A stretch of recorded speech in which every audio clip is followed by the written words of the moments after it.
কোনটা হাতি? গোপাল তখন খুব ছোট। হাত দেখাতে গোপালের মা গোপালকে নিয়ে রাস্তার পাশে এসে দাঁড়িয়েছে। পথ দিয়ে একজন জমিদার হাতির পিঠে চেপে যাচ্ছিলেন। গোপালের মা গোপালকে বলল, ওই দেখ গোপাল, হাতি যাচ্ছে। গোপাল বলল, কোনটা হাতি মা? যে চেপে বসে আছে। গোপালের ওই কথা শুনে আশেপাশের লোকজনেরা হা হা করে হাসতে লাগলো। নমস্কার।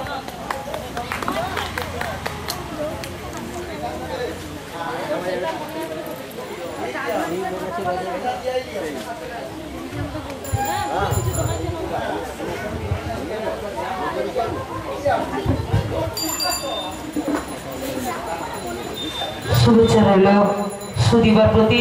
এরপরের প্রতিযোগী অদ্রিক সাহু। প্রস্তুত থাকবে রূপমা মণ্ডল। নমস্কার, আমার আজকের গল্প পেটু। একদিন রাজা কৃষ্ণচন্দ্র সভাসদের সঙ্গে নিয়ে কলা খাচ্ছিলেন। মহারাজ যে কলাগুলো খাচ্ছিলেন তার খোসা গোপালের খোসার সঙ্গে রেখে দিচ্ছিলেন। রাজার দেখা দেখি অন্য সভাসদরাও তাই করল। ফলে যখন সবার কলা খাওয়া শেষ হলো, দেখা গেল সব খোসা জড়ো হয়েছে গোপালের কাছে। রাজা মশাই বললেন, এ কি গোপাল, তুমি তো খুব পেটু। গোপাল বললেন, কেন মহারাজ, কিসে বুঝলেন তা? রাজা মশাই বললেন, তোমার সামনে রাখা খোসা দেখলেই তো বোঝা যায় তুমি কতগুলি কলা খেয়েছো। পেটুক না হলে কত কলা কেউ খায়? গোপাল বললেন, না মহারাজ, আপনারা বেশি পেটু। আমি খোসা ছাড়িয়ে কলা খেয়েছি, আর আপনারা সবাই কলা খেয়েছেন খোসা শুদ্ধ। তাহলে আপনি বলুন, কে বেশি পেটু? মহারাজ, নমস্কার।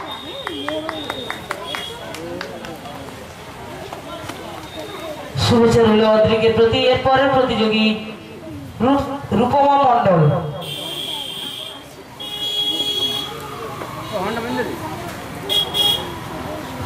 এরপরের প্রতিযোগী মনোজিৎ ভূঁইয়া।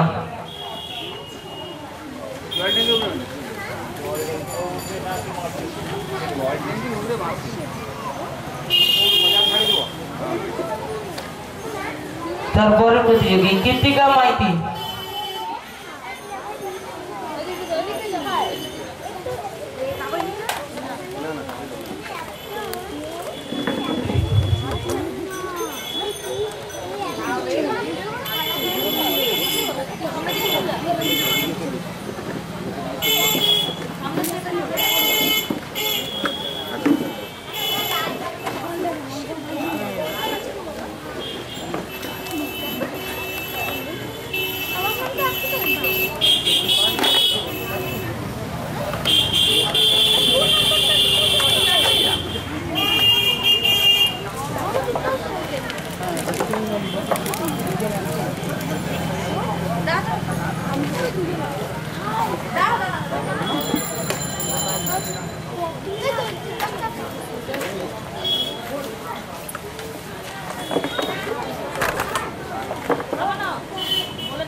বাদশাহ আকবর বীরবলের কাছে নানা অন্যায় আবদার করতেন। তিনি একদিন বীরবলকে বললেন, শোনো বীরবল, আমাকে যেখান থেকে পারো ষাঁড়ের দুধ এনে দাও, আর যদি না পারো তাহলে তোমাকে আমি শুলে চড়াবো। এই কথা শুনে বীরবল তো অবাক। ষাঁড়ের দুধ, এ কি করে সম্ভব? যা হোক, বাড়ি এসে অনেক ভাবনা চিন্তা করে তিনি তার স্ত্রীকে বললেন, শোনো, আজ রাতে সবাই যখন ঘুমিয়ে পড়বে তুমি তখন রাজবাড়িতে গিয়ে খুব জোরে জোরে কাপড় কাচবে। তারপরে কি করতে হবে সেটাও তিনি তার স্ত্রীকে ভালো করে বুঝিয়ে দিলেন।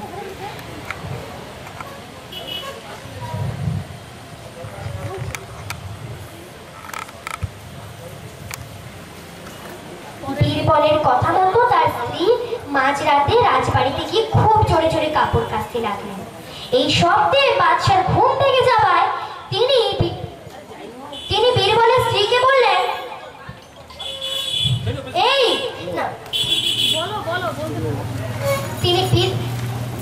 এই শব্দে রাজার ঘুম ভেঙে যাওয়ায় তিনি চেঁচিয়ে বললেন, এই কে আছিস?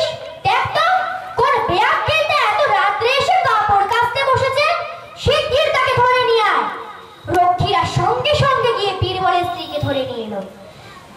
বাদশাহ খুব রেগে গিয়ে বীরবলের স্ত্রীকে জিজ্ঞেস করলো, সারাদিন সময় পাওনি, এত রাত্রে এসে এখানে কাপড় কাচতে বসেছো? বীরবলের স্ত্রী কাঁদো কাঁদো হয়ে বললেন, কি বলবো জাহাপানা, কাল রাতে আমার স্বামীর একটা সন্তান জন্ম হয়েছে, তাই জন্য একদম সময় পাইনি। বাড়ির সব কাজ তো আমাকেই করতে হয়। বাদশাহ এবার খুব রেগে গিয়ে জিজ্ঞেস করলেন, মাঝরাতে আমার সঙ্গে মশকরা হচ্ছে? পুরুষ মানুষের আবার সন্তান হয় নাকি?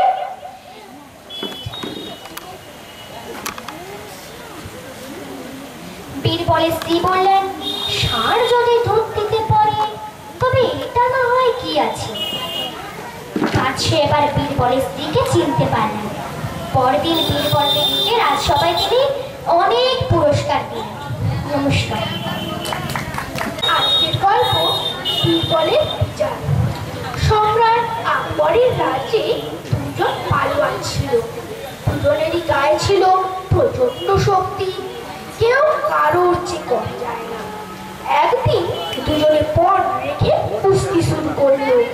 পণের শর্ত, যে জিতবে সে পরাজিতের শরীর থেকে একশের মাংস কেটে দেবে। কিছুক্ষণ ধরে দুজনের মধ্যে খুব কুস্তি হলো। শেষে একজন হার স্বীকার করলো। সে বলল, তুমি আমার পিঠ থেকে একশের মাংস কেটে দাও। কিন্তু যে জয়ী হলো সে বলল, না, মনের শর্ত ছিল যেখান থেকে খুশি মাংস কেটে নেওয়া যাবে, আমি তোমার বুক থেকে একশের মাংস কেটে নেব। কিন্তু পরাজিত পালোয়ান বুকের মাংস দিতে কিছুতেই রাজি হলো না।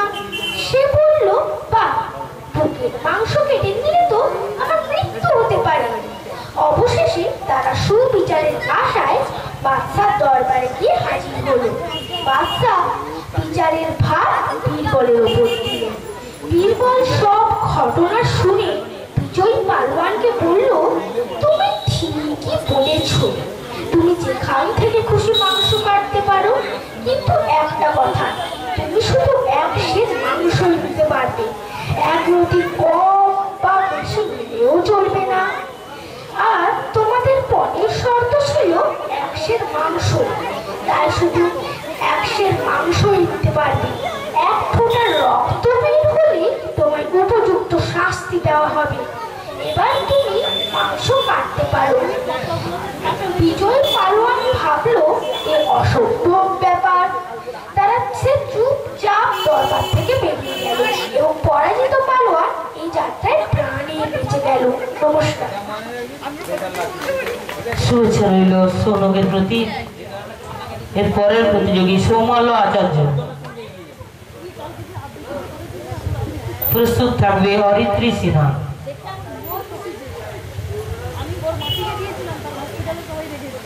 দেখে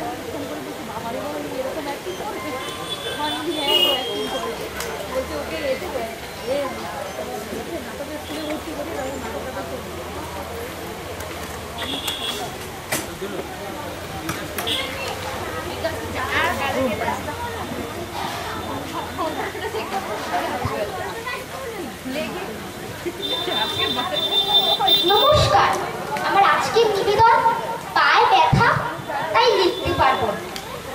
একদিন এক নিরক্ষর ব্যক্তি একটি লেখাপড়া জানা লোকের কাছে গিয়ে বলল, ভাই একটা দরকার ছিল, একটা চিঠি লিখে দিতে হবে, লিখতে পারবেন? সকলেই জানে লোকটি লেখাপড়া জানে, কিন্তু লোকটি আসলে কিচ্ছু জানে না, খালি মুখে বলে জানে। লেখাপড়া জানা লোকটি বলল, লিখে দিতে পারবো, কিন্তু এখন তোমার যদি খুব জরুরি চিঠি হয় তাহলে অন্য কারোর কাছে লিখিয়ে নাও, আর যদি এমন জরুরি না হয় তাহলে তুমি 2-3 দিন পরে এসো, এখন আমি লিখতে পারবো। এরকম লোকটি বলল, কেন লিখতে পারবেন না? এই কিছু সময় তো ব্যাপার, একটু লিখে দিন না ভাই, একটু লিখে দিন। লেখাপড়া জানা লোকটি বলল, আরে ভাই বললাম তো লিখতে পারবো না, আমার পায়ে এখন ব্যথা, তাই আমি এখন লিখতে পারবো না। নিরক্ষর লোকটি অবাক হয়ে বলল, পায়ে ব্যথা তো লিখবেন তো হাতে, কিন্তু আপনার কি সমস্যা? এসব করার কারণ কি আমাকে আগে বলুন।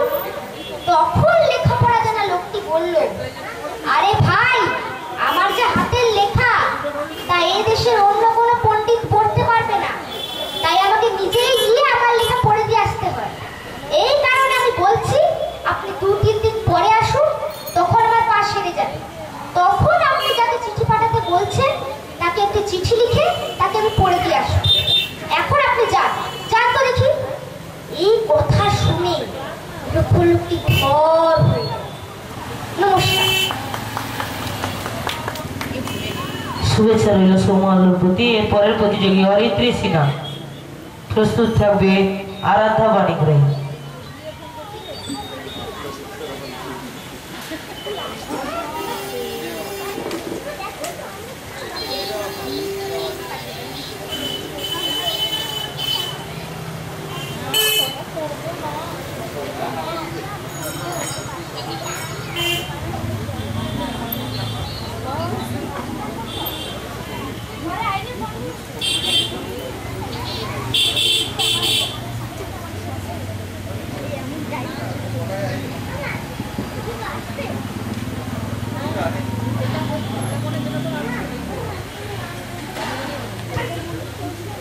নমস্কার। আমার আজকের গল্প সুকুমার রায়ের রচনা সমগ্র থেকে নেওয়া উকিলের বুদ্ধি। গরিব চাষা, তার নামে মহাজন নালিশ করেছে। বেচারা কবে তার কাছে 25 টাকা নিয়েছিল, সুদে আসলে তার এখন 500 টাকায় দাঁড়িয়েছে। চাষা অনেক কষ্টে 100 টাকা জোগাড় করেছে, কিন্তু মহাজন বলছে 500 টাকার 1 পয়সাও কম নয়, দিতে না পারো তো জেলে যাও। সুতরাং চাষার আর রক্ষা নাই। এমন সময় সামলা মাথায় চশমা পরা তখন উকিল এসে বলল, ওই 100 টাকা আমায় দিলে তোমার বাঁচবার উপায় করতে পারি। চাষা তার হাতে ধরলো, পায়ে ধরলো, বলল, আমায় বাঁচিয়ে দিন। উকিল বলল, শোনো আমার ফন্দি বলি, আদালতের কাঠগড়ায় গিয়ে যখন তুমি দাঁড়াবে তখন বাপু কথা টথা কইও না, যে যা খুশি বলুক, গাল দিক, প্রশ্ন করুক, তুমি তার জবাবটি দেবে না, শুধু বলবে চাষা বলল, আপনি কর্তা যা বলেন তাতেই আমি রাজি। আদালতের কাঠগড়ায় মহাজনের উকিল তাকে এক ধমক দিয়ে জিজ্ঞাসা করলো, 7 বছর আগে তুমি 25 টাকা কর্জ নিয়েছিলে? চাষা ভয় ভয় বলল, উকিল বলল, খবরদার বলো নিয়েছিলে কিনা। চাষা আবার বলল, উকিল বলল, হুজুর আসামির বেয়াদবি দেখুন। হাকিম রেগে বললেন, খবরদার, ফের যদি অমনি করিস তোকে আমি ফাটক দেব।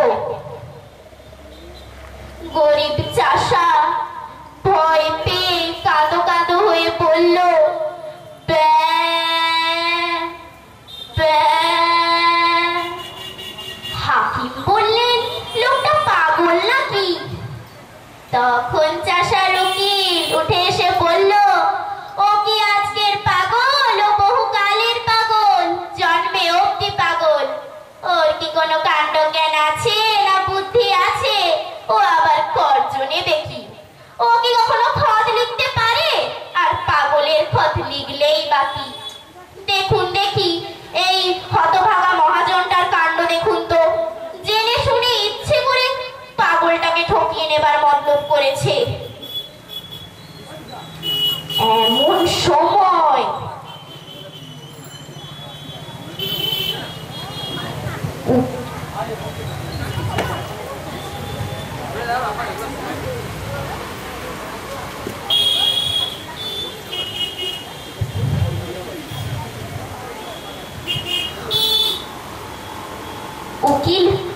গরিব চাষা পোটলা নিয়ে তার গ্রামের পথ থেকে ফিরতে চলেছে। এমন সময় তার উকিল এসে তাকে বলল, কোথায় যাচ্ছ বাবু? আমার টাকাটা আগে চুকিয়ে যাও। 100 টাকার যে রফা হয়েছিল, মোকদ্দমা তো জিতিয়ে দিলাম, এবার দাও। চাষা বলল, উকিল বলল, বাপু হে, ওসব বুদ্ধি খাটবে না। চাষা বোকার মতো আবার বলল, উকিল তাকে নরম গরম অনেক কথাই শোনালো, কিন্তু চাষার মুখে কেবল ওই একই জবাব। তখন উকিল রেগে বলল, হতভাগা গোমুখ পাড়াগে ভূত, তোর পেটে এত শয়তানি কে জানে? আগে যদি জানতাম তাহলে পোটলা শুদ্ধ টাকাগুলোকে আটকে রাখতাম। বুদ্ধিমান উকিলের আর দক্ষিণা পাওয়া হলো না। নমস্কার। শুভেচ্ছা রইল অরিত্রীর প্রতি। এর পরের প্রতিযোগী আরাধ্যা পানিগ্রাহী। প্রস্তুত থাকবে মনোজিৎ ভূঁইয়া।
নমস্কার। আমার আজকের গল্পটি গোপাল ভাঁড়ের গল্প থেকে নেওয়া প্রচার। গোপাল মহারাজ কৃষ্ণচন্দ্রের প্রিয় পাত্র, তার বুদ্ধিও ছিল খুব ভালো, একথা সবাই জানত। তাই তাকে একদিন মোড়ল বানালো একটা গ্রামে। ঠিক তখনই একজন তার বাড়ির দরজায় এসে ঠোকা মারতে মারতে বলল, গোপাল গোপাল। গোপাল বাড়িতেই ছিল, কিন্তু কোনো জবাব দিল না। সে বলল আবার, গোপাল বাবু, ও গোপাল বাবু, বাড়ি আছেন? গোপাল তবু তার কথার জবাব দিল না। সে তখন ডাকতে লাগলো, মোড়ল মশাই, ও মোড়ল মশাই। গোপাল এর বউ তখন রেগে বিরক্ত হয়ে গোপালকে বলল, বলি জেগে ঘুমাচ্ছ না কালা? লোকটা সেই কখন থেকে ডাকছে, সাড়া দিচ্ছ না যে? গোপাল একটু মুচকি হেসে বলল, দাঁড়াও দাঁড়াও, আর কিছুক্ষণ ডাকুক না, গ্রামের সবাই জানুক আমি এই গ্রামের মোড়ল হয়েছে। নমস্কার। শুভেচ্ছা রইল আরাধ্যার প্রতি। এবারের প্রতিযোগী মনোজিৎ ভূঁইয়া। প্রস্তুত থাকবে এই বিভাগের শেষ প্রতিযোগী বর্ণিতা দাস।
চৌধুরীর প্রাসাদ থেকে একটি মূল্যবান হিরে যায়। অনেক খোঁজাখুঁজি করেও যাওয়া হিরেটির কোনো সন্ধান না পাওয়ায় মহারাজ গোপালকে এই হিরে চৌধুরী মহারাজের গোপালের ওপর খুব বিশ্বাস ছিল। তার এই চোরকে যদি কেউ ধরতে পারে তাতে গোপালই পারবে। গোপাল প্রাসাদের সকল দাস দাসী ও রাজকর্মচারীকে পৃথকভাবে ডেকে প্রত্যেককে একটা করে মোমের হিরে বানাতে দিল। প্রত্যেককে বলে দিল গোপন থাকে, যার মোমের হিরে শ্রেষ্ঠ হবে তাকে উপযুক্ত পুরস্কার দেওয়া হবে। তাদের সবাইকে 1 ঘন্টা সময় দেওয়া হলো। ঘন্টা পরে প্রত্যেকের ঘরে গিয়ে ঠিক তেমন মোমের হিরে বানিয়েছে তা মহারাজকে সঙ্গে করে দেখতে গেল। যাকে মোমের হিরে বানাতে দেওয়া হয়েছিল তারা কেউই জানত না হিরে দেখতে কেমন।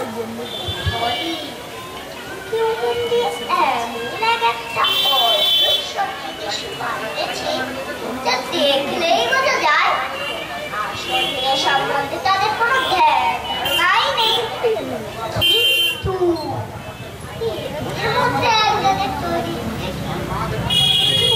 নিশ্চিত হলো যে এই লোকটি মহারাজের হয়েছে।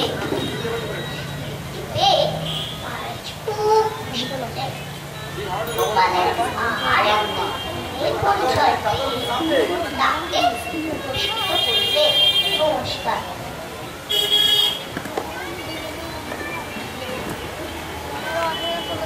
শুভেচ্ছা রইল মনোজিতের প্রতি এই বিভাগের শেষ প্রতিযোগী গর্মিতা দাস।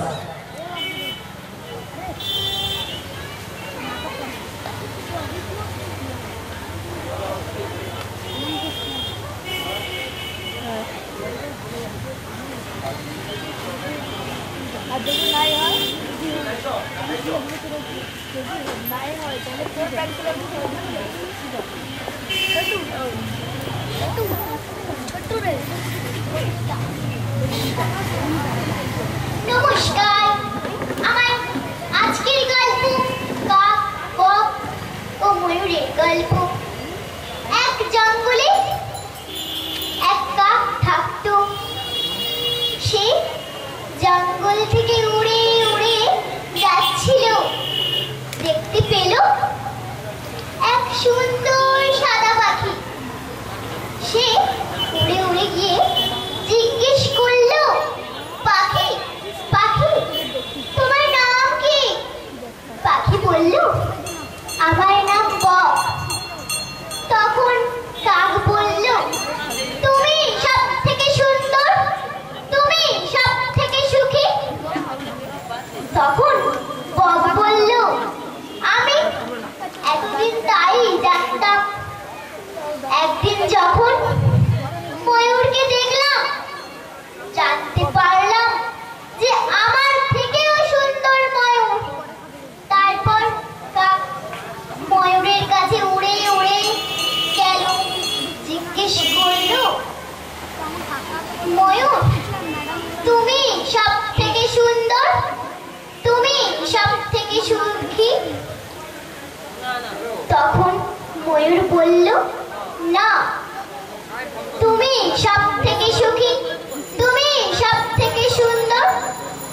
তুমি যেখানে খুশি যেতে পারো, যেখানে খুশি উড়তে পারো, তাই তুমি সব থেকে সুন্দর, তুমি সব থেকে সুখী।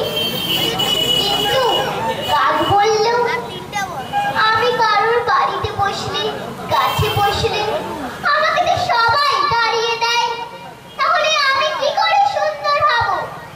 তখন ময়ূর বলল, না, তুমি সব থেকে সুখী। তুমি যেখানে খুশি যেতে পারো, যেখানে খুশি উড়তে পারো,